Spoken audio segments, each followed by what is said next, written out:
Summer 1952.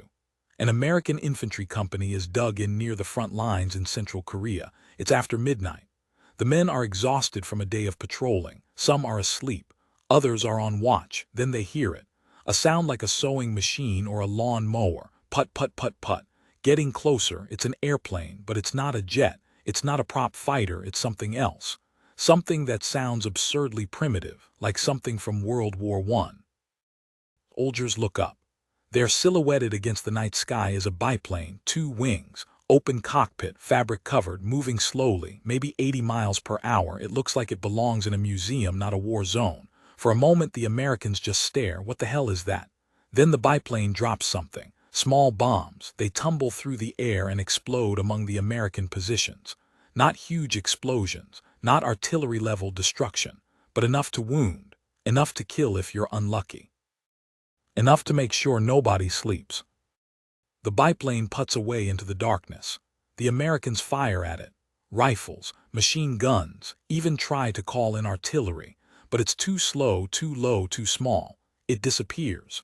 And the Americans are left angry, tired, and confused.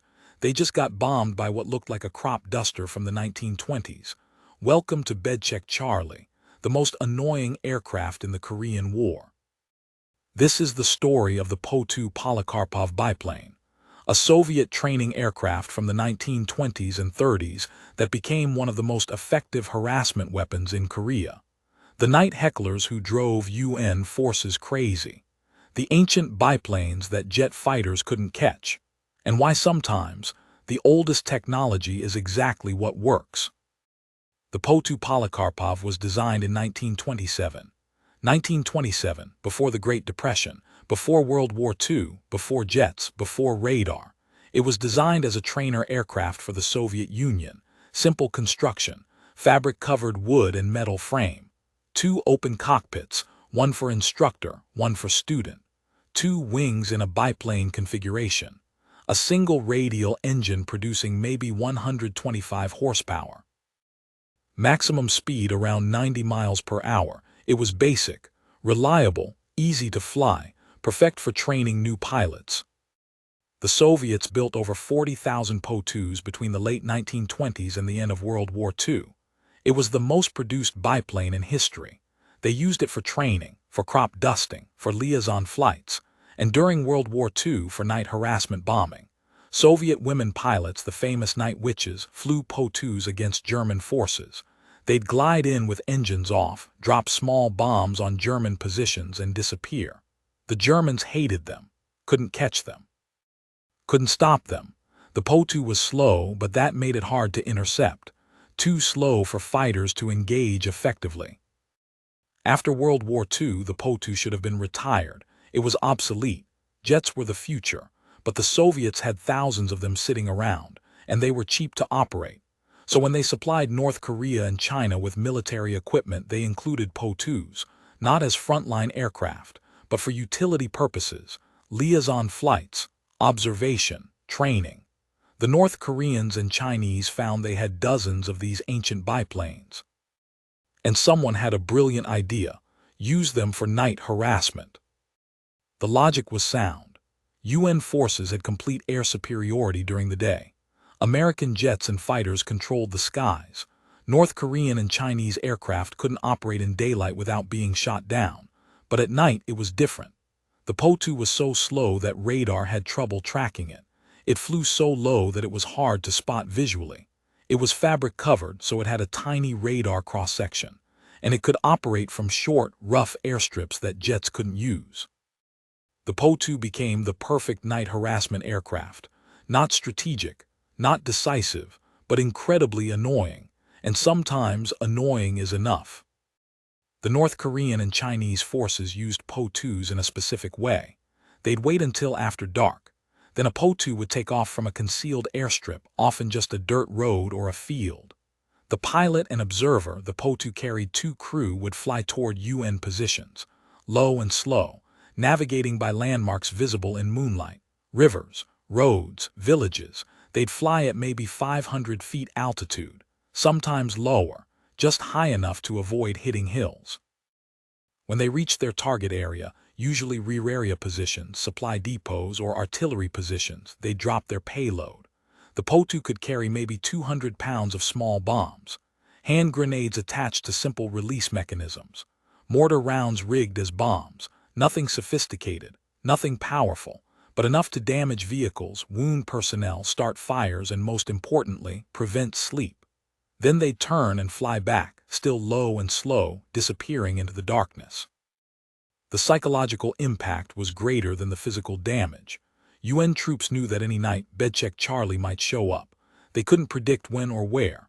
The sound of that putt-putt-putt engine could happen at 2 a.m. or 4 a.m. or not at all, but the possibility kept everyone on edge. Sleep was disrupted. Men stayed in shelters instead of resting comfortably. Morale suffered. It's hard to explain to someone who hasn't experienced it, but constant low-level harassment is exhausting. Not dangerous like a major battle, but draining in a different way. UN forces tried various methods to stop the Po-2s. Anti-aircraft guns were positioned to fire at night. Searchlights scanned the sky. Radar operators watched for low-flying targets, but nothing worked consistently.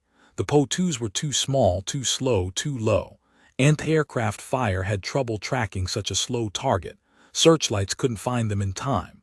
Radar often couldn't distinguish them from ground clutter. The Po-2s would appear, drop their bombs, and vanish. Night after night.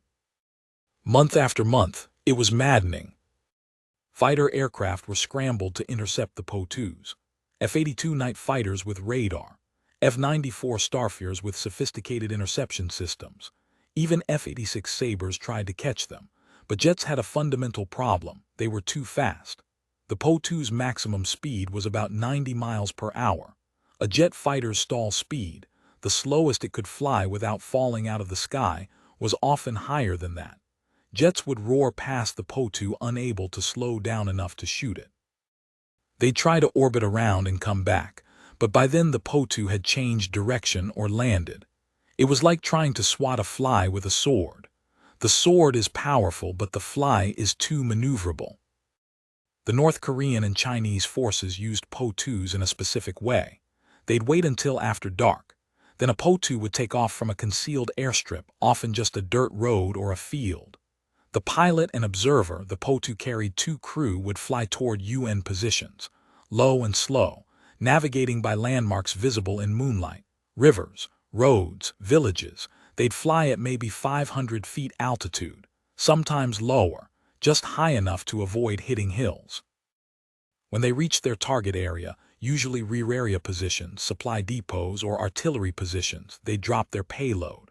The Po-2 could carry maybe 200 pounds of small bombs, hand grenades attached to simple release mechanisms, mortar rounds rigged as bombs, nothing sophisticated, nothing powerful, but enough to damage vehicles, wound personnel, start fires, and most importantly, prevent sleep. Then they'd turn and fly back, still low and slow, disappearing into the darkness. The psychological impact was greater than the physical damage. UN troops knew that any night Bedcheck Charlie might show up. They couldn't predict when or where. The sound of that putt-putt-putt engine could happen at 2 a.m. or 4 a.m. or not at all, but the possibility kept everyone on edge. Sleep was disrupted. Men stayed in shelters instead of resting comfortably. Morale suffered. It's hard to explain to someone who hasn't experienced it, but constant low-level harassment is exhausting. Not dangerous like a major battle, but draining in a different way. UN forces tried various methods to stop the Po-2s. Anti-aircraft guns were positioned to fire at night. Searchlights scanned the sky. Radar operators watched for low-flying targets, but nothing worked consistently. The Po-2s were too small, too slow, too low. Anti-aircraft fire had trouble tracking such a slow target. Searchlights couldn't find them in time. Radar often couldn't distinguish them from ground clutter. The Po-2s would appear, drop their bombs, and vanish. Night after night. Month after month, it was maddening. Fighter aircraft were scrambled to intercept the Po-2s. F-82 night fighters with radar. F-94 Starfighers with sophisticated interception systems. Even F-86 Sabres tried to catch them, but jets had a fundamental problem. They were too fast. The Po-2's maximum speed was about 90 miles per hour. A jet fighter's stall speed, the slowest it could fly without falling out of the sky, was often higher than that. Jets would roar past the Po-2 unable to slow down enough to shoot it. They'd try to orbit around and come back, but by then the Po-2 had changed direction or landed. It was like trying to swat a fly with a sword. The sword is powerful, but the fly is too maneuverable. The U.S. Navy had a pilot named Guy Bordelon, Lieutenant Guy Bordelon. He was flying F-4U Corsairs off the carrier USS Princeton. Corsairs were World War II-era prop fighters, outdated compared to jets, but Bordelon realized something. A prop plane could catch a Po-2. The Corsair's maximum speed was over 400 miles per hour, but it could fly as slow as 80 miles per hour without stalling. That meant a Corsair could match the Po-2's speed, could maneuver with it, could shoot it down. Bordelon volunteered for night intercept missions against the Po-2s. He'd take off at night when Bedcheck Charlie was reported, fly toward the area where the Po-2 was operating, then slow down, way down, throttle back until the Corsair was barely flying, around 90 miles per hour, same speed as the Po-2. Now the playing field was even. Now he could engage. Finding the Po-2 was still difficult. Dark night. Low altitude, small target, but Bordelon was persistent. He'd patrol likely areas, listen for the sound of the Po-2's engine, look for exhaust glow or silhouettes against the night sky, and when he spotted one, he'd maneuver behind it, slow, careful, like stalking prey. Then he'd fire his 650 caliber machine guns, short burst. The Po-2 would disintegrate. Fabric and wood don't withstand 50 caliber rounds. The Po-2 would burn and crash. Between June and July 1953, Guy Bordelon shot down 5 Po-2s, 5 confirmed kills. That made him an ace, 5 enemy aircraft destroyed, the only U.S. Navy ace of the Korean War, and he earned it flying a World War II prop plane against World War I-era biplanes. It sounds absurd, but it worked. Bordelon proved that you didn't need a sophisticated jet to stop the Po-2s. You needed an aircraft that could fly slow. The Corsair was perfect. Bordelon's success didn't end the Po-2 threat entirely. There weren't enough slow-flying fighters to patrol every night, and the North Koreans adjusted tactics, flying even lower, changing routes, being more unpredictable. But Bordelon showed it could be done. Other pilots tried similar tactics. Some succeeded. The Po-2 threat decreased in the final months of the war, not eliminated but reduced, and UN troops could sleep slightly easier knowing someone was hunting the hunters. The Po-2 worked as a harassment weapon because it exploited weaknesses in modern military systems. UN forces in Korea were equipped for conventional warfare. Jets, radar, advanced weapons, all designed to fight modern enemies. But the Po-2 wasn't modern. It was ancient, and that made it hard to counter using modern methods. Think about it. Radar systems were designed to track fast-moving aircraft. Jets, bombers, not something flying 80 miles per hour at 500 feet. The radar would either miss it entirely or classify it as ground clutter and ignore it. Anti-aircraft systems were designed to track and hit fast targets, predictable trajectories. The Po-2 moved so slowly and erratically that fire control systems couldn't compute a solution. Fighter aircraft were designed for speed and high-altitude combat. They couldn't slow down enough to engage a Po-2 without stalling. The Po-2 also had the advantage of simplicity. It didn't need sophisticated bases. It could operate from roads or fields. It didn't need advanced fuel or maintenance. A couple of mechanics with basic tools could keep a Po-2 flying. It didn't need sophisticated navigation systems. Pilots navigated visually using landmarks. If the plane was damaged, it was easy to repair. Patch the fabric. Fix the engine with parts that were decades old and widely available. The Po-2 was robust in a way that modern aircraft aren't. There's a lesson here about technology. More advanced isn't always better. Sometimes the simple solution is the effective solution. The Po-2 wasn't trying to win the war. It wasn't going to shoot down American jets or destroy major targets, but it could prevent sleep. It could force UN forces to maintain defenses against night attacks. It could tie up resources, radar operators, anti-aircraft crews, fighter pilots, trying to counter a threat that cost almost nothing to maintain. That's asymmetric warfare, using cheap, simple weapons to force the enemy to expend expensive, sophisticated resources. Psychological impact can't be overstated. American soldiers who experienced Bedcheck Charlie talk about the frustration. You hear that putt-putt-putt engine, you know it's coming, but you can't do anything about it. You can't shoot it down.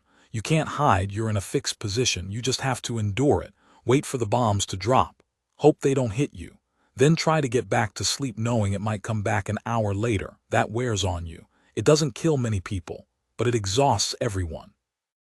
The North Koreans and Chinese understood this. They weren't trying to inflict massive casualties with Po-2s. They were trying to degrade UN combat effectiveness through harassment, make the troops tired, make them irritable, make them less effective in combat during the day because they couldn't sleep at night. For the cost of some ancient biplanes and a few brave pilots willing to fly them, they achieved that goal. It's smart warfare, not glorious, not dramatic, but effective. The Po-2's use in Korea demonstrated principles that remain relevant. First, technology gaps can be exploited in unexpected ways. The UN forces were more advanced, but that advancement created vulnerabilities. Systems designed for modern threats couldn't handle primitive ones. That's a lesson military planners still study. You can't just prepare for peer competitors with advanced weapons. You have to prepare for asymmetric threats using simple, cheap technology. Second, psychological warfare matters. The Po-2 didn't need to kill hundreds of soldiers to be effective. It just needed to prevent sleep and create anxiety. That's psychological warfare. And it works. Modern militaries spend billions on advanced weapons. But sometimes, a 1920s biplane making annoying sounds at night is just as effective at degrading enemy capability. Third, old technology doesn't become useless just because new technology exists. The Po-2 was obsolete by any conventional measure. Jets made it irrelevant for normal combat. But for night harassment, it was perfect.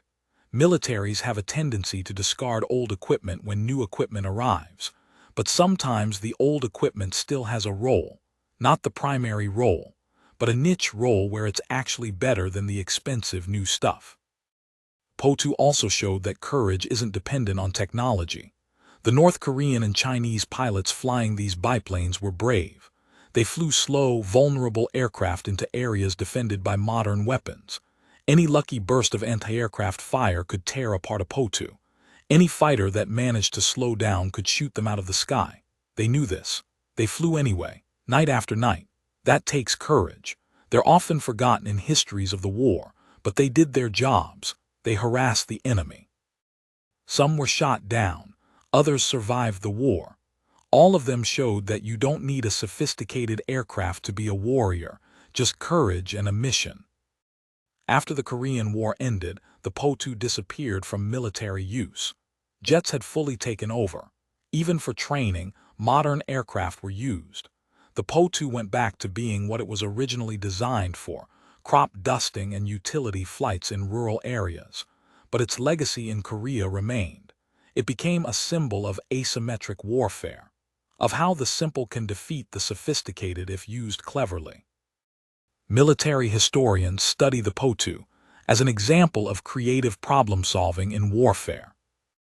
Guy Bordelon, the Navy pilot who shot down 5 Po-2s, became famous for his accomplishment. He was the only Navy ace of the Korean War. His tactics, slowing down a Corsair to match the Po-2's speed, are taught as an example of adapting to unusual threats. Bordelon lived until 2002. He gave interviews about his experiences, always emphasized that the North Korean pilots he shot down were brave men doing their jobs. He respected them even as he killed them. That's the mark of a professional warrior. The soldiers who endured Bedcheck Charlie's harassment carry those memories. Veterans talk about the frustration of hearing that engine, knowing bombs were coming, unable to do anything about it. It wasn't the worst thing about the war, not even close, but it was annoying in a way that stayed with them. Some laugh about it now. Others still get irritated thinking about it. All of them respect the effectiveness of the tactic. You don't have to like something to recognize it worked. The story of the Po-2 in Korea matters because it challenges assumptions. We assume newer technology always beats older technology. We assume modern militaries will always defeat primitive ones. We assume asymmetric warfare is a recent concept. The Po-2 proves all those assumptions wrong. A 1920s biplane was effective against 1950s technology. Primitive tactics worked against modern militaries. Asymmetric warfare existed long before the term became popular. It's also a reminder that warfare isn't just about big battles and decisive moments. Sometimes it's about small, persistent harassment, about denying the enemy rest, about forcing them to expend resources on minor threats. The Po-2 didn't win or lose the Korean War, but it affected the war, made it harder for UN troops. That matters. Every little advantage matters in war, even if that advantage is just preventing enemy soldiers from sleeping. The human element is important too. Those North Korean and Chinese pilots flying Po-2s were doing dangerous work for minimal glory. They weren't fighter aces shooting down enemy planes in dramatic dogfights. They were harassment bombers dropping small bombs and running away. Not glamorous, but necessary. They did their jobs knowing they might be shot down any night. Knowing their aircraft was obsolete and vulnerable, they flew anyway. That's dedication. That deserves recognition, even if they were on the other side. For American and UN troops, Bedcheck Charlie became a shared experience, something they all endured. Veterans from different units, different branches, different countries, they all have Bedcheck Charlie stories. That putt-putt-putt sound became universal, a common enemy that everyone dealt with. In a weird way, it's a bonding experience. You were in Korea. Did you ever experience Bedcheck Charlie? Instant connection. Shared misery creates camaraderie. The Po-2 story also shows that military innovation comes from unexpected places. Using a training biplane as a harassment bomber wasn't a high-level strategic decision. It was probably some officer looking at available resources and thinking, can we use these old planes for something? And the answer was yes. Innovation doesn't always mean inventing new technology. Sometimes it means using old technology in new ways. That's creativity. That's making do with what you have. That's effective warfare on a budget. Today, the Po-2 is a historical curiosity. Enthusiasts restore them. Museums display them. Airshow crowds watch them fly, marveling at how simple aircraft used to be. But for veterans of the Korean War, the Po-2 is something else. It's Bedcheck Charlie, the midnight visitor, the sleep thief. The most annoying aircraft in the war. Some hate it, some respect it. All of them remember it. And that's the power of effective harassment warfare.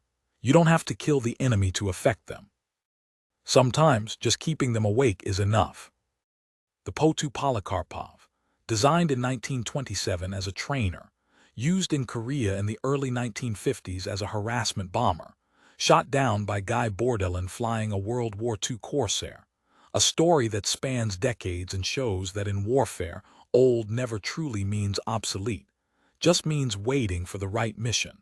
The Po-2 found its mission in Korea, and it drove the UN forces absolutely crazy.